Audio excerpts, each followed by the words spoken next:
무엇이든지 남에게 대접을 받고자 하는 대로 너희도 남을 대접하라. 이 말씀을 그리스도인의 황금률이라 그렇게 부릅니다. 골든 룰, 가장 귀중하고 중요한 규칙이라 그런 뜻입니다. 남에게 대접을 받고자 하는 대로 너희도 남을 대접하라. 이것이 율법이요 선지자라. 즉 성경 전체를 통틀어 가장 핵심이 되는 정신이라 그런 말입니다. 재직 직분자가 주의 일을 할 때, 교회 일을 할 때 반드시 명심해야 될 예수님의 가르침입니다. 오늘 말씀의 제목이 좀 긴데 어쩌면 익숙하실 겁니다. 거룩하게, 신실하게, 은혜롭게. 이 말씀은 2021년도 우리 교회의 목표였습니다. 강단에 크게 1년 내내 붙어 있었는데 이렇게 있었죠. 효율성보다 거룩함으로, 분주함보다 신실함으로, 열심히보다 은혜롭게. 보니까 기억이 나시지요? 그때로부터 벌써 3년이나 지났습니다. 교회 일을 할 때는 효율적으로 또 부지런히 열심히 하는 것보다 훨씬 더 중요한 가치가 있다는 것을 명심하자는 것입니다. 효율적으로 부지런히 열심히 일해서 어떤 성과를 내는 것도 물론 의미가 있지만 그러나 그보다는 거룩하고 신실하고 은혜롭게 해야 된다는 겁니다. 아무리 좋은 성과를 많이 내도 만약에 그 일 때문에 관계가 불편해지고 다툼이 생기고 갈등이 생긴다면 하지 않는 것만 못합니다. 세상 일은 효율성을 중요하게 여길 수 있습니다. 기업의 목표는 효율적으로 일해서 성과를, 수익을 많이 얻는 게 기업의 목표입니다. 세상 일은 그렇게 될지 몰라도 주의 일은 성과는 주님이 주시는 겁니다. 인간이 만들어내는 게 아닙니다. 우리는 하나님 앞에 거룩하고 신실하고 은혜롭게 일을 하는 것이지 내가 어떤 효율성을 가지고 내가 열심히 해서 내 열심으로 뭔가를 만들어낸다고 생각하면 착각입니다. 그 과정에서 관계가 깨지면 아무것도 아니고 오히려 더 큰 문제가 생기게 되는 것입니다. 교회의 직분을 감당할 때는 원만한 관계가 최우선입니다. 그게 깨지지 않도록 해야 됩니다. 은혜를 받아서 막 기적의 역사가 일어나고 또 신비한 은사들, 방언을 하고 방언 통역을 하고 예언을 하고 산을 옮길 만한 믿음이 나타나도 관계가 깨지면 아무것도 아니라 그랬어요. 다 쓸데없는 게 돼버립니다.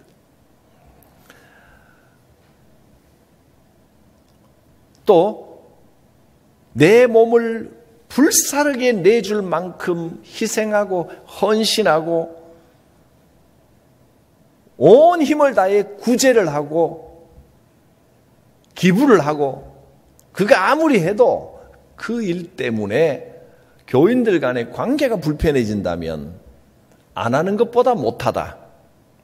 그것이 성경의 가르침이십니다. 사랑장으로 불리는 고린도전서 13장은 시작부터 이렇게 선언하십니다. 내가 사람의 방언과 천사의 말을 할지라도 사랑이 없으면 소리나는 구리와 울리는 꽹과리가 됩니다. 빈 깡통, 요란한 깡통밖에 되지 않습니다. 그 말입니다. 내가 예언하는 능력이 있어서 모든 비밀과 모든 지식을 알고 산을 옮길 만한 믿음이 있을지라도 사랑 없으면 아무것도 아닙니다. 내가 가진 모든 것으로 구제를 하고 내 몸을 불사르게 내줄지라도 사랑이 없으면 아무 유익이 없습니다. 성경이 요구하시는 사랑은 거창한 것이 아닙니다. 어떻게 하라는 겁니까? 오래 참는 겁니다. 사랑은 오래 참고 온유한 것입니다. 이거 없으면 아무리 거창하게 하는 일일지라도 다 소용없고 오히려 요란한 깡통, 소리나는 구리와 울리는 꽹과리가 된다 했습니다. 오래 참아야 됩니다. 여러분, 교회를 하면서 오래 참으셨습니까? 온유하게 하셨습니까? 자기 자랑하면 다 소용없는 게 돼버립니다. 자랑하지 않고 시기하지 않고 나를 내세우지도 않고 남의 것을 너무 부러워하여 배아파하지도 않고 내 자랑하지 않고 남의 자랑도 하지 않고 교만하지 않고 무례하게 행하지 않고 자기 유익을 구하지 않고 성내지 않을 것, 이것이 사랑입니다. 이거 없으면 아무리 거창하고 요란하고 올바른 이야기를 해도 그거 다 쓸데없고 아무 유익이 없고 내가 아무것도 아니라 했습니다. 사랑은 거창한 것이 아닙니다. 교회 생활 잘하는 것은 거창한 게 아닙니다. 직분 잘 감당하는 것은 거창한 데 있는 게 아닙니다. 오래 참고 온유한 것입니다. 자기 자랑하지 않고 교만하지 않고 다른 사람에게 무례하게 행하지 않는 것입니다. 이것이 우리가 직분을 감당하는 모습입니다. 이 말씀에 스스로를 잘 비춰보시기를 바랍니다. 관계는, 사람과 사람과의 관계는 그냥 좋아지지 않습니다. 노력이 필요합니다. 무엇보다 상대방을 존중하는 마음과 또 상대방을 존중하는 태도, 기술도 훈련해야 됩니다. 상대방을 존중하는 기술. 먼저 마음으로 상대방을 귀하게 여겨야 됩니다. 하나님께서 귀하게 여기는 사람을 내가 무시하거나 하찮게 여겨서는 안 됩니다. 그럴 수 없습니다. 어떻게 보면 이해가 잘 안 되고 아니 저렇게 생각이 없나 싶을 때도 있을 것입니다. 그러나 그렇게 부족하고 연약한 모습 그대로 하나님께서 사랑해 주셨고 귀하게 여겨 주셨습니다. 하나님의 마음을 가져야 됩니다. 나보다 남을 더 낮게 여기고 내가 대접받고 싶은 만큼 남을 대접해야 됩니다. 귀하게 여기고 존중히 여겨야 됩니다. 여러분, 열심히 하는 거 아름답고 귀한 일이지만 그러나 열심보다 더 중요한 게 있다는 걸 잊어서는 안 됩니다. 열심히보다 은혜롭게. 다른 사람이 일하는데 쓸데없이 자꾸 막아서서는 안 됩니다. 이게 옳다, 이게 저게 그러다. 문제 제기를 자꾸 하게 되면 관계가 힘들어집니다. 불편해집니다. 물론 내가 보기에 분명히 이게 옳은데 저 방법이 틀렸는데 라고 생각될 수도 있을 것입니다. 회의를 하다 보면 이제 오가는 중에 야, 이 사람들이 틀렸다. 분명히 내 생각이 옳다. 그러면 자기도 모르게 목소리를 좀 높이게 됩니다.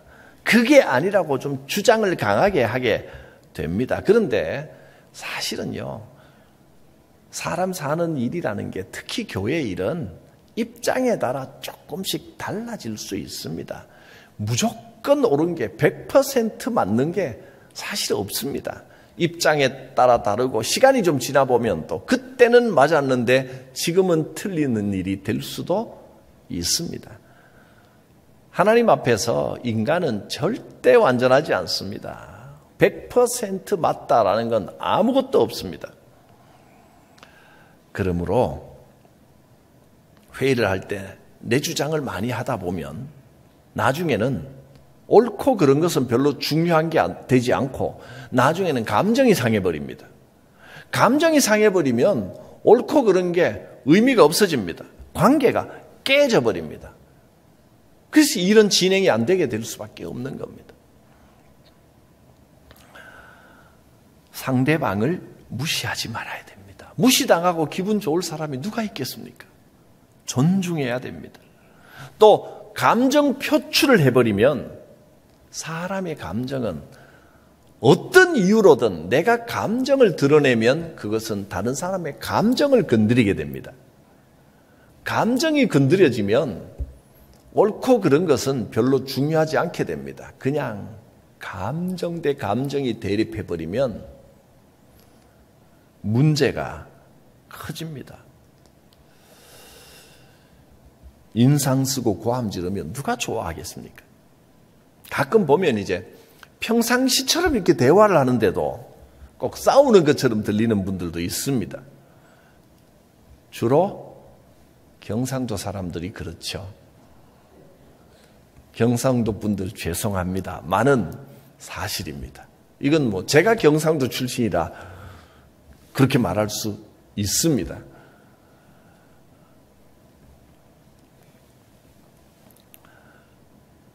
혹시 경상도 분들 마음 상하지는 않겠죠. 저도 경상도니까. 이 경상도 말씨나 억양이나 이 태도에 장점도 분명히 있습니다. 경상도 억양이 살짝 섞이면 굉장히 강조할 게 강조되고 귀에 팍팍 꽂힌다고 하더라고요. 근데 싸우는 것처럼 거칠게 들린다는 게 문제입니다. 노력을 해야 됩니다. 나는 원래 그렇게 생겨 먹었다. 원래 그렇게 생겨 먹은 게 어디 있습니까? 훈련해야지요. 노력해야지요. 부드러운 소리, 조용한 말투, 온화한 표정, 연습을 해야 됩니다. 그래야 주의 일이 은혜롭고 원만하게 다른 사람을 편안하게 할 수 있습니다. 저 사람은 다른 감정은 없는데도 말투가 좀 거칠다, 표정이 좀 저렇다, 표현이 좀 강하다 이해하면서도 막상 당하면 기분이 썩 좋지는 않습니다. 저희 선배 목사님 한 분이, 목사님들도 가끔 이제 우리 교회 유튜브 들어와서 이렇게 좀 보시나 봐요. 우연히 만났을 때 이런 말씀을 하시는 거예요. 교회 살펴보고 은혜를 많이 받았다. 그런데 특히 새벽 기도 설교에 왜 이렇게 인상을 써? 그러시더라고요. 제가 깜짝 놀랐습니다. 그리고 저는 그렇다고 생각을 안 해요. 다시 좀 보니까 좀 그래 보이더라고요. 인상을 좀 쓰면서, 또는 전혀 의도는 아니었는데 인상을 쓰면서 말하니까 나무라는 것처럼 들리더라는 거예요. 새벽에 기도하러 왔는데 자꾸 나무라고 야단치고 그러면 그 기도가 되겠습니까? 제가 보니까 그렇게 보일 수도 있겠구나. 왜 그러냐 하면 새벽 시간에, 글쎄요, 저도 이제 표정이 덜 풀렸는지 새벽이라, 게다가 좀 강조한다고 이야기를 한 것이 이 새벽에는 좀 더 강하게 들리는 것 같아요. 게다가 새벽이라 눈이 또 침침한지 성경책이나 원고를 보면서 인상을 이렇게 보니까 인상 쓰는 것처럼 보일 수 있겠다. 제가 그걸 깨닫고 의도야 어쨌든 참 회개했습니다. 야, 이거 훈련이 덜 됐구나. 연습 많이 해야 되겠다. 인상을. 그래서 고민 좀 했습니다. 렌즈를 껴야 되나. 안경을 갖고 올라가야 되나. 그래서 그것도 참 그래요. 안경, 제가 눈이 1.2 내지 1.5입니다. 양쪽 다. 눈 시력은 굉장히 좋은데 이제 저도 노안이 오나 봅니다. 가끔은 글씨들이 어른거려요. 돋보기 살짝 들어간 돋보기를 쓰고 책 볼 때는 항상 돋보기를 이렇게 쓰는데 여기 올라와서 안경을 써. 돋보기는 또 멀리 보면 어지럽단 말이죠. 꼈다가 벗었다 꼈다 벗었다 그것도 별로 아름답지 않고 시력이 좋은데 렌즈를 할 수도 없고 그래서 고민을 좀 하다가 원고를 더 큰 글씨로 해야 되겠다. 그리고 성경 읽을 것을 미리 예상해서 성경 읽지 말고 큰 글씨로 쏜 걸 그걸 읽어야 되겠다. 이렇게 결론을 나름 내렸습니다. 그렇게 해놓고 가능한 부드럽게. 근데 단순히 그것만은 아닌 것 같아요. 제가 말하는 습관이 강조를 할 때는 여러분 그렇습니다. 벌써 인상 쓰고 있죠. 이렇게 되는 것 같아요. 아직 멀었습니다. 훈련 많이 해야 됩니다. 훈련을 해야 됩니다. 원만하고 온화하고 부드럽게 대하는 연습을 많이 해야 되는 겁니다. 또 다른 사람을 존중하는 기술로 이렇게 표정과 말실을 훈련도 해야 되겠지만 경청하는 기술을 반드시 익혀야 됩니다. 누군가가 내 말을 정중하게 끝까지 들어준다면, 주의 깊게 들어준다면 뭔가 존중받는 마음이 들지 않겠습니까? 근데 내가 지금 말하는 게 말하면서도 내가 이렇게 앞뒤 없이 두서없이 막 말하는구나 하는 걸 느꼈는데도 상대방은 끝까지 귀 기울여 들어준다면 2배로 고맙지 않겠습니까? 내가 소중한 존재로 여겨지는구나, 이해받고 존중받는구나, 그런 마음이 들 것입니다. 이것이 다른 사람에게, 상대방에게 줄 수 있는 최고의 선물입니다. 어떤 물건이나 물질이나 이런 거 선물도 선물이지만 그것보다 존중히 여겨주는 것이 최고입니다. 저는 이렇게 경청하려고 노력을 하면서 살아왔다고 생각했는데 이 설교를 준비하면서 이제 여러분들께 전화 통화를 하다가 이 말씀을 적어놓고 나니까 또 한 번 돌아봐지더라고요. 얼굴 보고 이야기할 때는 제가 많이 노력을 하는데 전화를 통화하니까 이 한국말은 원래 끝까지 들어야 되는데 중간에서 이 다른 이야기에서 싹 뒤에서 역어로 바뀌는 경우가 많습니다. 나 전화하다 보니까 많이 듣는다고 생각을 하는데도 내가 말하려고 하면 음성이 오디오가 겹치는 겁니다. 상대방의 말이 덜 끝났구나. 그제서야 아차 이걸 여러 번 느꼈습니다. 아직도 훈련이 덜 된 거죠. 조금 더 기다려야 되는데 성급하게 듣고 자꾸 제 판단을 이야기를 하려고 하는 이런 나쁜 습관이 아직 남아 있었구나 깨달았습니다. 여러분 끝까지 경청할 수 있어야 됩니다. 때로는 정말 끝까지 들어주고 싶어도 말이 왔다 갔다 막 두서가 없고 이러면 막 그 어떻게 끝까지 들어줍니까? 참견하고 싶어집니다. 그러나 그럴 때 끝까지 들어주면 대부분요, 막 두서없이 하는 사람은 자기도 두서없다는 걸 압니다. 그런데도 존중하며 말을 귀하게 여겨주고 끝까지 들어준다면 훨씬 더 감사하게 될 것입니다. 남의 말을 잘 듣지 않고 자기 주장이 많은 사람이 아무리 옳은 말을 해도 그 옳은 말은 그 사람이 마음이 열리지 않고 동의가 되지 않으면 그건 답답한 이야기에 불과하게 됩니다. 저 사람은 내 심정도 모르고 자꾸 자기가 생각하는 정답만 제시하려고 하는구나 라고 생각하면 무시당하는 느낌이 들게 될 겁니다. 해결책을 일방적으로 제시하기보다 끝까지 들어주는 경청의 자세와 태도, 그리고 경청의 마음가짐을 먼저 익히시기를 바랍니다. 이게 준비가 안 되면 내가 무슨 말을 해도 물론 옳은 말을 하겠죠. 맞는 말을 아무리 해도 그 맞는 말이 적용이 안 되면 의미 없는 말이 됩니다. 여러분, 똑 부러지는 사람이 되기보다 부드러운 사람이 되시길 바랍니다. 교회 일은 그렇게 해야 됩니다. 아무리 내가 옳다, 내가 잘한다, 내가 안다, 아무리 해봤자 받아들여지지가 않습니다. 또 다시 말하지만 주님 앞에서 다 옳은 법은 없습니다. 조금만 시간이 지나가 보면 또 그게 전부는 아니었구나, 그걸 깨닫게 되고, 또 다른 입장에서 생각해 보면 내가 내 입장에서는 옳았지만 그 입장에서 반드시 옳은 게 아니로구나 깨닫게 됩니다. 성급하면 실수합니다.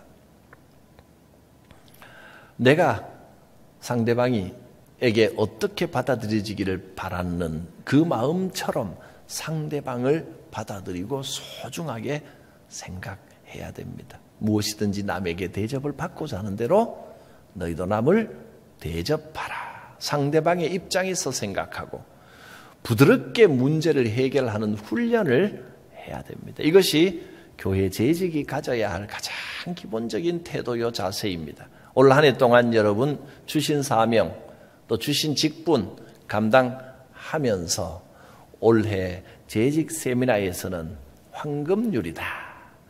남에게 대접받고자 하는 대로 남을 대접하라.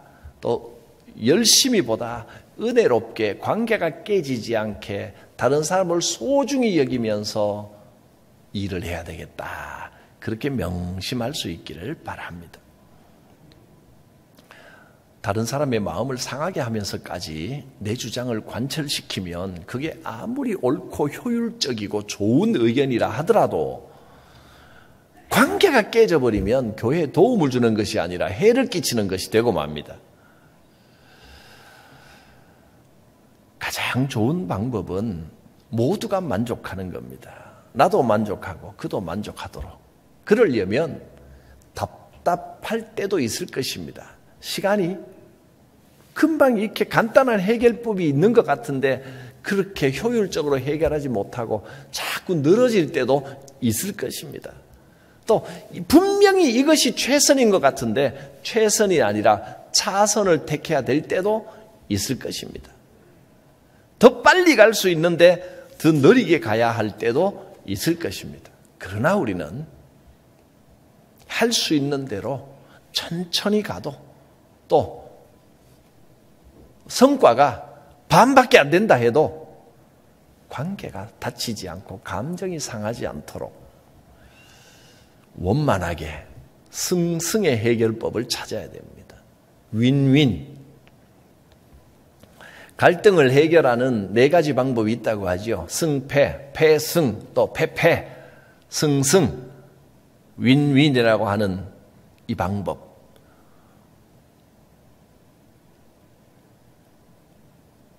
윈윈하기가 그렇게 간단하진 않습니다. 그러나 내가 옳다고 생각하는 것을 조금만 더 내려놓고 느리게 가면 모두가 만족할 수 있습니다. 상대방의 마음을 살피고 상대방의 말과 뜻을 주의 깊게 경청하고 상대방의 입장을 충분히 이해하고 협상한다는 마음으로 임해야 됩니다. 내가 옳다고 생각하는 것과 상대가 옳다고 생각하는 것, 물론 내가 보기에는 내가 주장하는 방법이 확실히 옳지요. 반드시 이게 옳으니까 내가 주장을 하는 거겠죠. 그런데 상대방도 그렇게 주장하면 마찰이 생긴단 말이죠. 이런 경우가 굉장히 많습니다. 특히 교회에 더 많습니다. 그래서 주장하기보다는 협상한다는 마음으로 내가 조금 양보하고, 협상에는 내 주장대로만 가면 그건 협상이 안 됩니다. 옳고 그름을 떠나서 상대방이 주장하는 게 뭔지를 살피고 타협점을 찾아야 됩니다.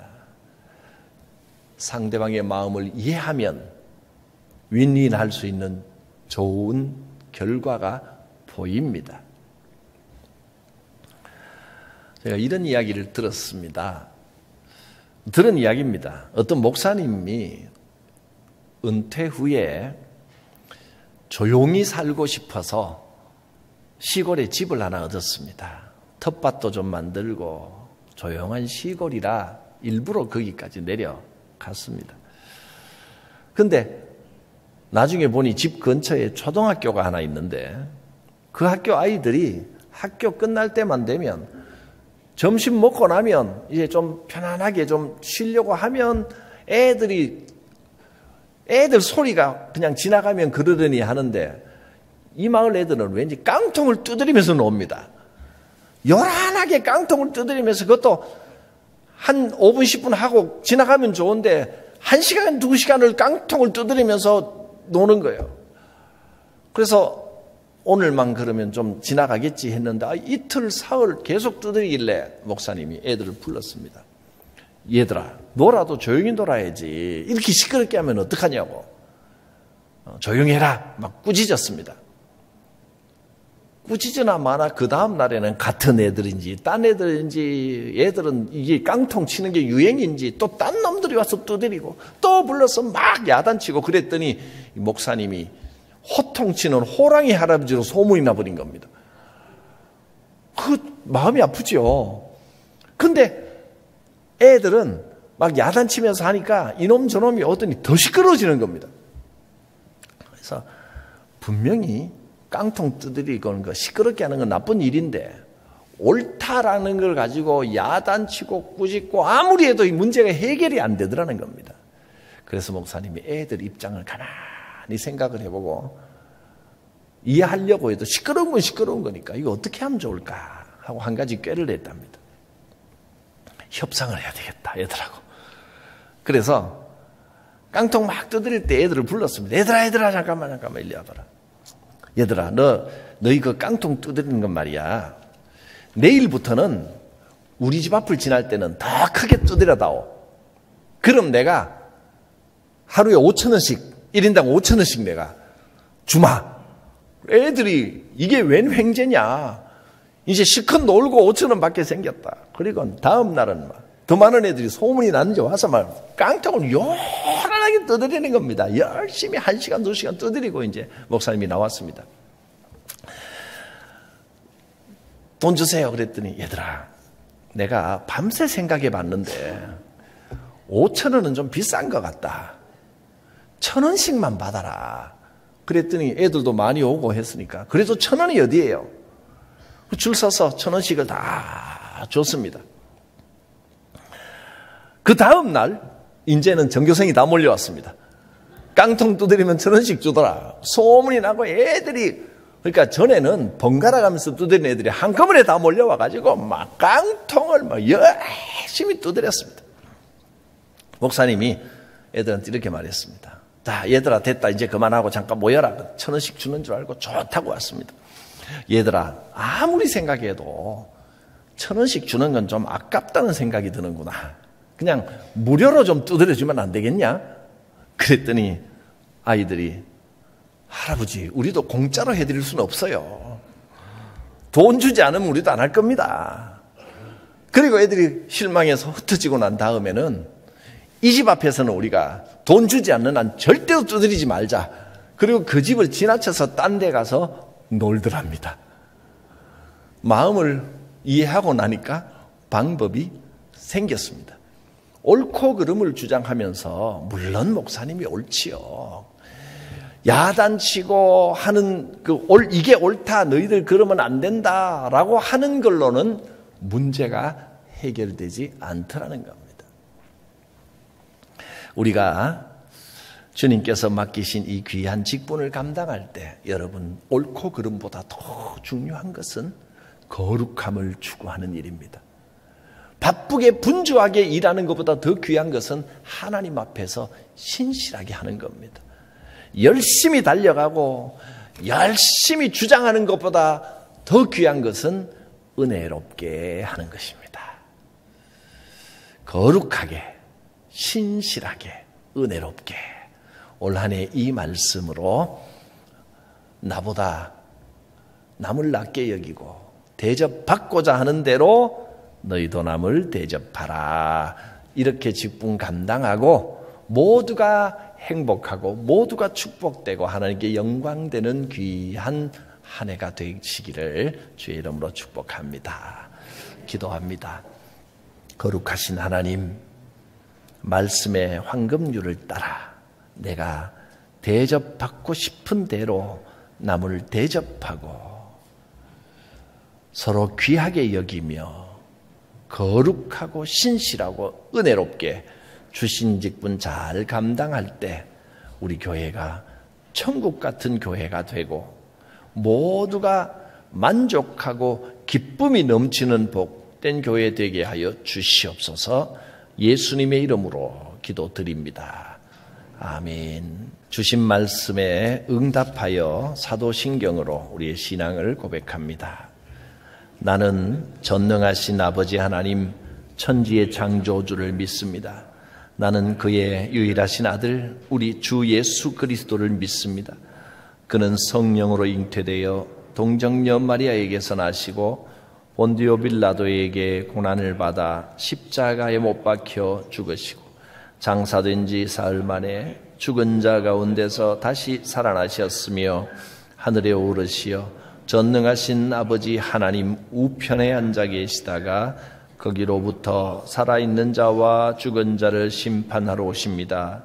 나는 성령을 믿으며 거룩한 공교회와 성도의 교제와 죄를 용서받는 것과 몸의 부활과 영생을 믿습니다. 아멘. 찬송가 333장입니다.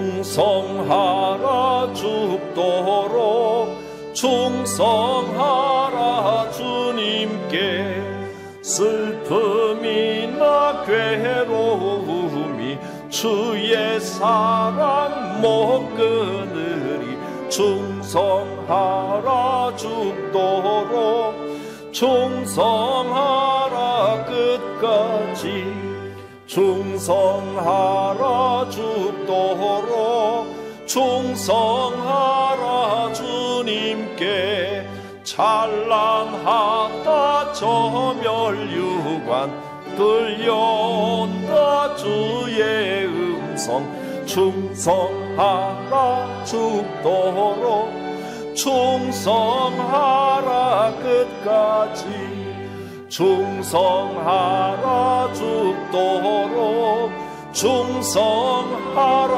주님께 항상 내가 힘쓰오니 주님 나를 도우소서 충성하리 죽도록 충성하리 끝까지